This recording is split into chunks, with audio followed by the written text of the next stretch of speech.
16장 17절 한 절입니다. 다 함께 읽겠습니다. 예수께서 대답하여 이르시되 바요나 시몬아 내가 복이 있도다. 이를 내게 알게 하니는 혈육이 아니요 하늘에 계신 내 아버지시니라. 아멘. 예수님께서 제자들에게 묻습니다. 빌립보 가이사랴라고 불려지는 익숙하게 제자들하고 함께 거닐던 그 땅이 아니라 저 갈릴리 북쪽에 이제 로마에서 이제 만들어 놓은 그 도시를 가면서 예수님께서 물어요. 사람들이 인자를 누구라고 하느냐? 사람들이 나를 뭐라고 부르고 있느냐? 그런 어떤 소문과 들은 이야기. 어떤 사람은 세례 요한이라고 말하고 또 엘리야라고 예레미야나 선지자 중에 하나라고 이야기합니다. 그랬더니 예수님이 그 다음에 되묻죠. 너희는 나를 누구라 하느냐? 너희는 나를 누구라고 하느냐? 너는 나를 어떻게 알고 있느냐? 아마 이 물음에 대한 답이 신앙의 가장 본질적인 물음일 것입니다. 우리는 모르는 것을 믿는 존재들이 아닙니다. 우리가 신앙할 때 우리가 만들어낸 우리 속에서 만들어내고 우리 속에서 이미지화된 그런 존재를 믿는 게 아닙니다.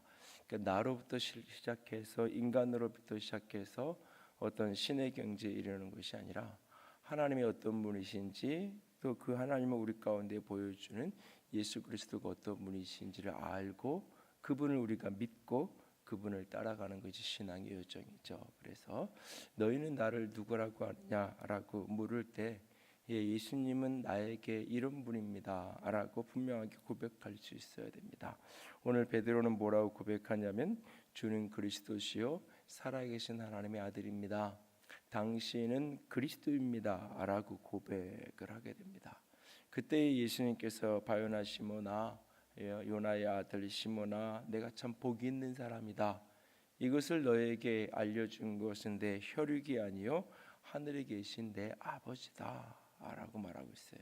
이것을 내가 깨달을 수 있도록 내가 누구인지 알 수 있도록 도와준 것은 그것을 깨닫게 하고 알려준 것은 사람이 친척이나 친구나 어떤 사람이 너에게 알려준 것이 아니라 하늘에 계신 내 아버지 예수님의 아버지 하나님이 하늘아버지가 너에게 이것을 깨닫게 하고 알려주었다라고 말하면서 너는 복 있는 사람이다 라고 말합니다.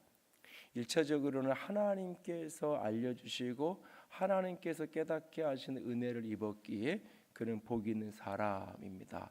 인간의 노력, 자기 수양, 자기 어떤 힘으로 알 수 있는 깨달을 수 있는 것이 아니라 오직 하나님께서 깨닫게 해주셔야만 하나님께 알려주셔야만 알 수 있는 그 복음의 비밀을 그가 깨닫고 알고 있는 자가 되었기에 그를 가리켜서 복 있는 사람이다 라고 말하고 있는 것입니다. 주는 그리스도라고 깨닫고 그렇게 시인하는 그를 가리켜서 너는 복 있는 사람이다 라고 말합니다. 저와 여러분에게 예수님은 어떤 분인가요? 나는 예수님을 진정 그리스도로 믿고 그리스도로 고백하고 있나요? 오늘 베드로가 예수를 그리스도라고 고백했던 그 시점에 그리스도라는 이 말은 기름 부음 받은 자, 이게 그 그리스도라는 표현, 메시아라고도 표현, 이 표현을 그대로 단어를 풀면 기름 부음 받은 자라고 하는 표현이고, 그래서 구약 성경에 기름 부음 받은 존재가 세 가지가 있죠. 하나는 왕이 기름 부어져서 하나님의 기름 부어줘서 왕이 세워지고 그 다음에 제사장이 기름 부어지고 선지자가 기름 부어진다라고 말합니다. 그래서 예수님이 그리스도라고 말할 때 그 고백 속에는 예수님 당신이 왕입니다. 예수님 당신이 제사장입니다. 예수님 당신이 선지자입니다 라고 하는 고백이 함께 담겨 있는 거예요. 왕이라는 것은 우리를 통치하는 통치자, 우리를 다스리는 존재가 왕. 물론 이제 그 시대의 이 베드로의 내면 속에는 나를 다스리는 분이라는 개념보다 나를 보호해주고 지켜주는 어떤 존재. 그래서 뭐 우리가 산불이 나도 대통령 탓이고 물 난리가 나 대통령 탓이고 그렇게 때로는 표현하잖아요. 근데 요즘 시대에도 뭐 우리가 선거로 뽑는 이런 시대에도 그렇게 표현하는데, 하물며 그 고대 사회에 의해서 이 왕이라는 존재는 거의 신적인 존재로 이해되면서 특별히 우리를 보호해 줘야 되는, 우리를 어떤 그런 어떤 존재로만 여겨지죠. 그래서 예수님이 왕으로, 우리의 통치자로, 우리의 보호자로, 그리고 제사장이라는 존재는 사람이 하나님께로 나아갈 때 그 길을 열어주는, 나와 하나님 사이의 중재자의 역할을 하면서 사람이 하나님께 나아갈 수 있는 대리자 역할을 하는 그런 존재가 제사장.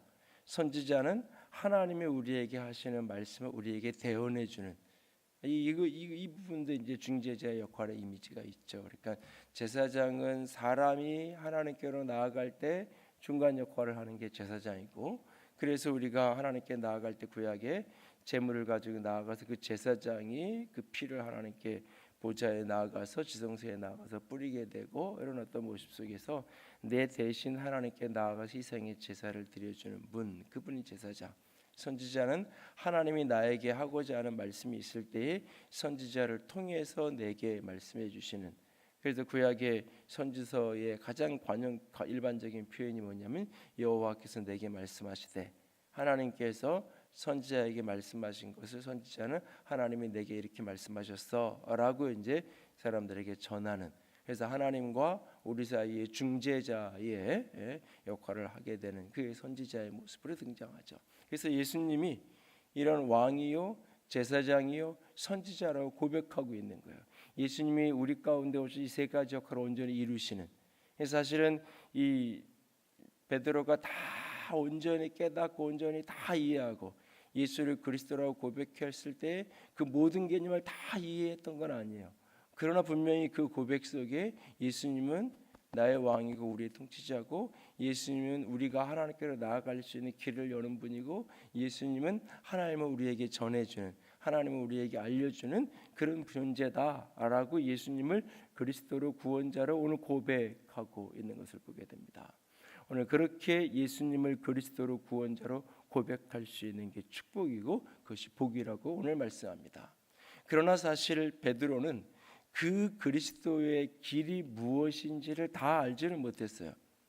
그것이 이제 결국 십자가를 지나고 나서 사도행전에 들어가서야 베드로가 온전히 깨닫게 되는, 부활의 시선으로 예수님의 생애를 재해석할 때, 예수님과 함께 걸어 다닐 때는 이게 다 해석이 안 되는 거예요.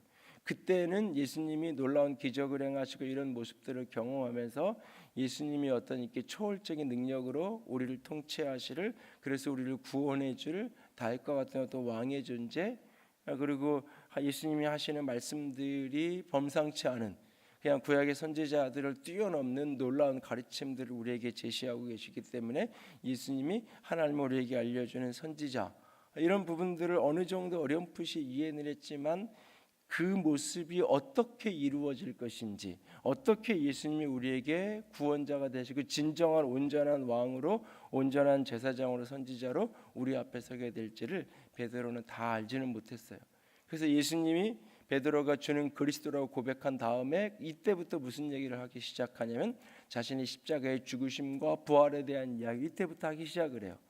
그러니까 베드로가 제자들이 예수님을 그리스도로 고백하고 나니까 그 다음부터 가르치는 게 뭐냐면, 어떻게 당신이 그리스도의 자리에 오르게 될 것인지, 어떻게 당신이 모든 백성들의 진정한 왕의 자리에 그가 즉위하시되, 이미 왕이지만 아직 즉위식이 이루어지지 않은 그 모습처럼 어떻게 내가 그 자리에 이를 것인지, 어떻게 제사장으로서의 내 사명을 온전히 성취할 건지, 선지자의 모습을 어떻게 드러냈을까, 온전히 이룰 것인지, 그것을 이제부터 말하기 시작하는 거예요. 그 방법, 그 길이 뭐냐? 십자가의 죽으심과 부활이죠. 그래서 베드로는 그것을 다 이해하지 못했기 때문에 예수님이 십자가의 길을 간다고 할 때 바로 이어지는 내용 속에서 그 길을 말리게 되고, 그 길을 말리다가 이 사단아 물러가라는 소리를 듣기도 하고, 너는 나를 넘어지게 하는 자라는 책망을 듣고, 너는 하나님의 일을 생각하지 않고 사람의 일만 생각하는 사람이라고 책망을 듣죠. 너 참 복 있는 사람이다, 이것을 깨닫게 한 것은 하나님이다라고 칭찬받았지만, 동시에 여전히 그에게 인간적인 생각, 혈육들이 가르쳐준 생각들, 사람들이 가르쳐준 생각들, 그 생각대로 그가 판단하고 그가 이야기할 때 그는 사단아 물러가라는 너는 나를 넘어지게 하는 자라는 꾸중과 책망을 예수님께로부터 받게 되는 베드로의 모습을 우리가 보게 됩니다. 예수님은 우리의 그리스도가 되십니다. 그가 우리의 그리스도가 되시는 방편이 뭐냐? 그 길, 그 방법이 뭐냐?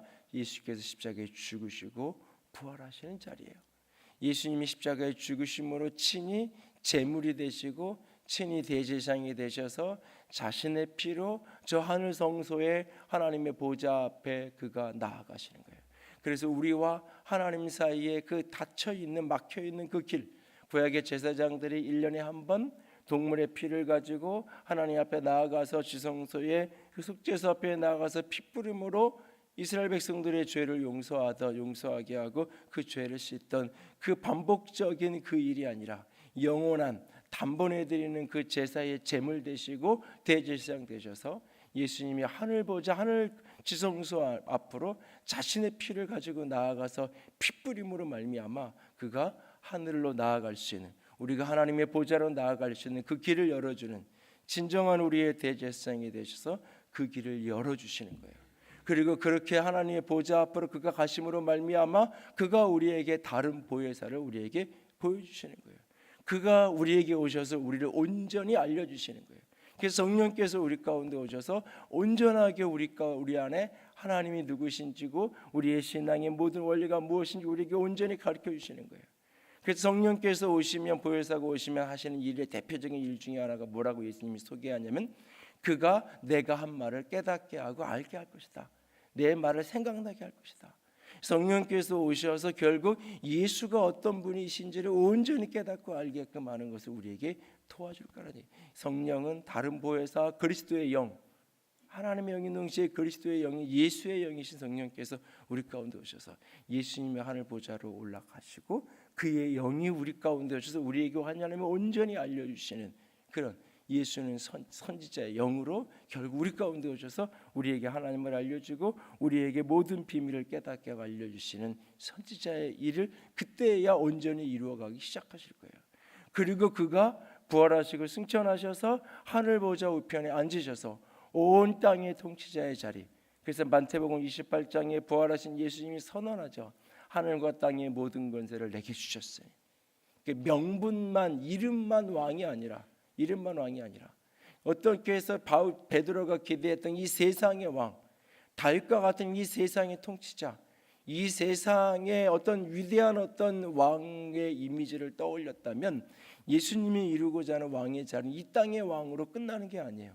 육적인 문제를 해결하는 왕으로 끝나는 게 아니에요. 우리의 영혼 위에 모든 것의 왕이 되시는, 땅에 있는 것과 땅 아래에 있는 것과 저 땅 위에 하늘에 있는 모든 것의 통치자가 되시는.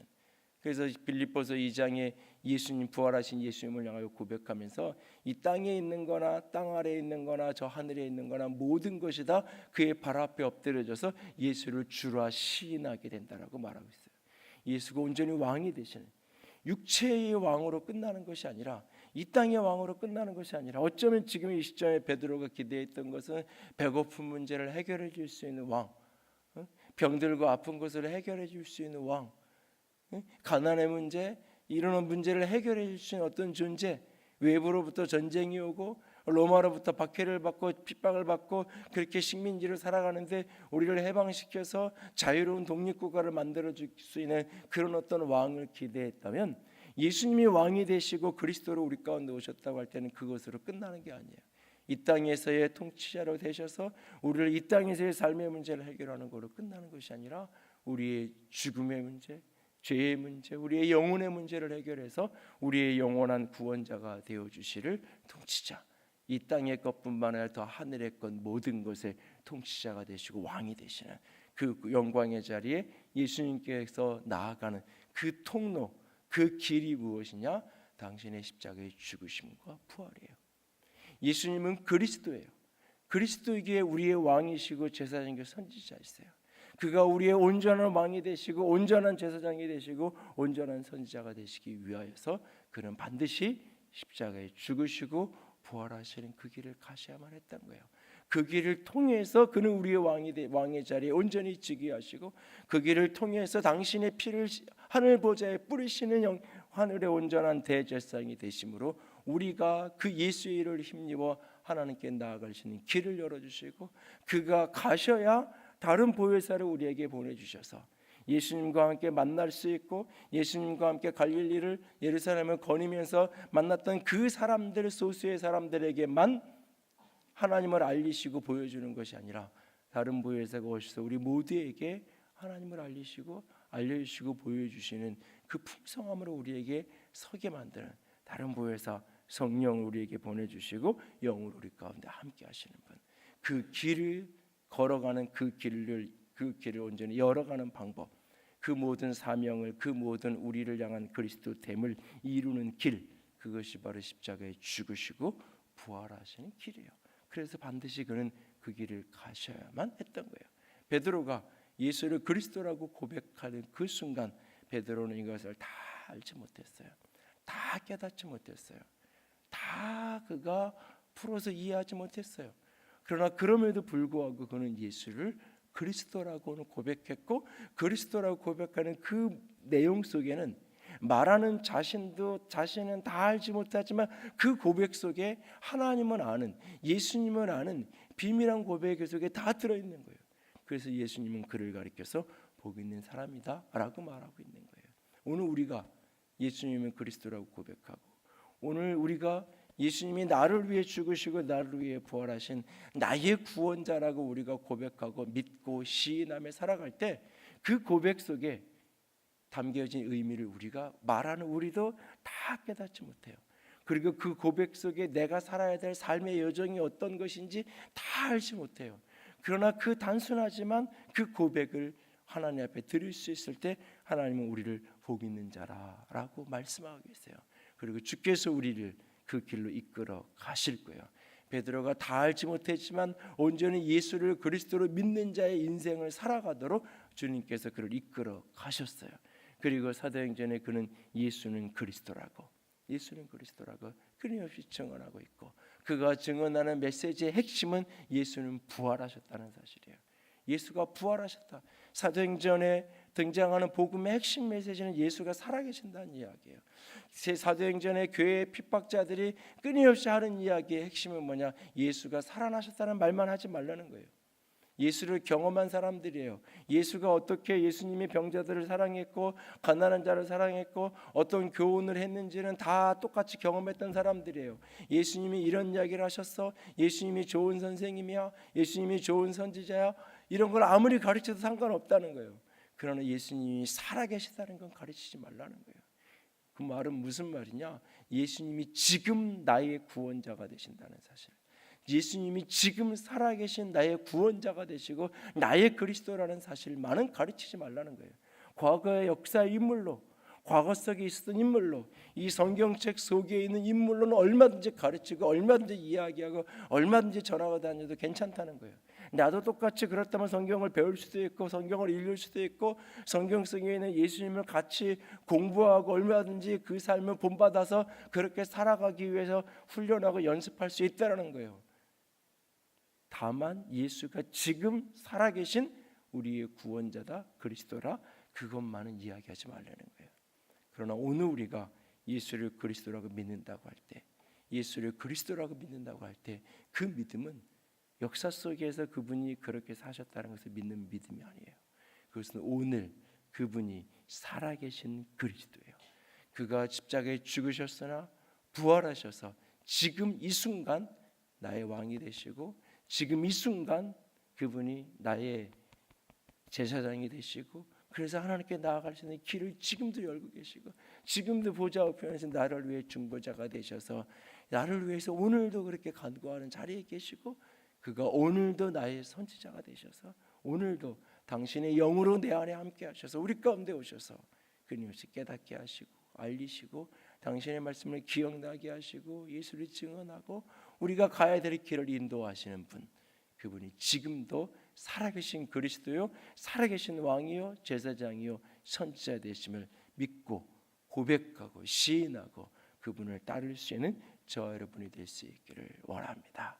예수가 그리스도라고, 지금 살아계신 그리스도라고 알고 믿는 사람, 시인하는 사람, 그가 바로 복 있는 사람입니다. 예수를 그리스도로 아는 복이 우리 가운데 우리 모두에게 여전히 현재형으로 누려질 수 있기를 주님의 이름으로 부탁을 드립니다. 함께 찬양합시다. 찬송가 143, 영광이 마셔서 143번. 약할 때 강함 대신에 나의 보배가 되신 주, 나의 모든 것, 주 안에 있는 보물을 나는 포기할 수 없네. 이 찬양의 저자는 데니스 전이건으로 알려져 있죠. 이 사람은 오랫동안 동성애로 고통받던 사람, 동성애 속에 살던 그 사람이 예수를 만나고 오늘 예수 안에서 구원을 경험한다고 할 때 그 영혼이 천국 가는 걸로 끝나는 것이 아니라 오늘 누구도 끊을 수 없다고 이야기하는, 그래서 자신들도 이거는 선천적이라고, 동성애는 내가 선택한 삶의 스타일이 아니라 나는 그렇게 태어났기 때문에 왼손잡이로 태어나서 왼손잡이로 사는 것처럼 나는 그렇게 태어났기 때문에 그렇게 산다라고 이야기하는 사람들 속에 살았지만, 그는 예수를 그리스도로 만난 이후에 그 안에 있는 보물을 포기할 수 없다고, 나를 약한 나를 강하게 하시는 분이라고 고백하며 그의 삶은 그 모든 삶으로부터 구원받아서 정상적인 삶으로 되돌아와 결혼을 하고 자녀들을 여럿 낳고 그러면서 찬양으로 주님께 영광 돌리는 인생을 살아가고 있는 그의 고백이 담긴 찬양이죠. 오늘 약할 때 강함 대신에 나의 보배가 되시는 주, 나의 모든 것 되시는 주님, 이것이 과거형이 되지 않기 원합니다. 이것이 내가 아는 어떤 사람의 고백이 되지 않기 원합니다. 이 고백이 내 고백으로, 여러분의 고백으로 믿어지고 시인되고 누려지는 오늘이 될 수 있기를 원합니다. 소망하며 같이 찬양합니다. 약할 때 강함 대신에, 약할 때 강함 대신에 나의 보배가 되신 주 나의 모든 것,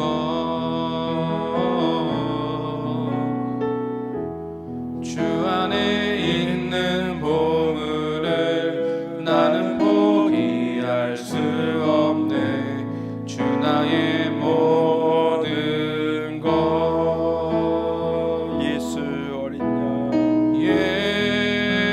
예수 어린 양 존귀한 이름, 예수 어린 양 존귀한 이름, 십자가 죄사하셨네, 십자가 죄사하셨네. 주님의 이름 찬양해. 주 나의 모든 것, 쓰러진 나를 세우고 나의 빈잔을 채우네. 주 나의 모든 것, 예수 예수 어린 양 존귀한 이름, 예수 어린 양 존귀한 이름, 예수 어린 양, 예수 어린 양 존귀한 이름,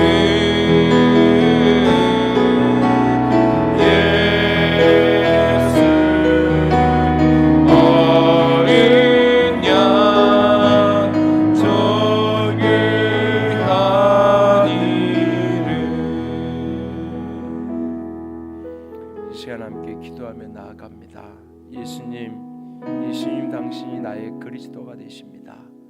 예수님이 십자가에 죽으시고 부활하심으로 주님은 나의 왕이 되시는 영광의 자리에 이르셨고, 그가 나의 제사장이 되셔서 내가 하나님께로 나아갈 수 있는 핏부림이 되셨고 길을 여셨고 오늘 보혜사를 내게 보내셔서 하나님을 알게 하시는 분임을 믿습니다. 주님 오늘 살아계신 그리스도로 오늘 믿고 오늘 그 누림이 있는 우리가 될 수 있도록 내가 될 수 있도록 주님 도와주시옵소서. 나의 그리스도가 되어 주시옵소서. 함께 고백하며 기도합니다.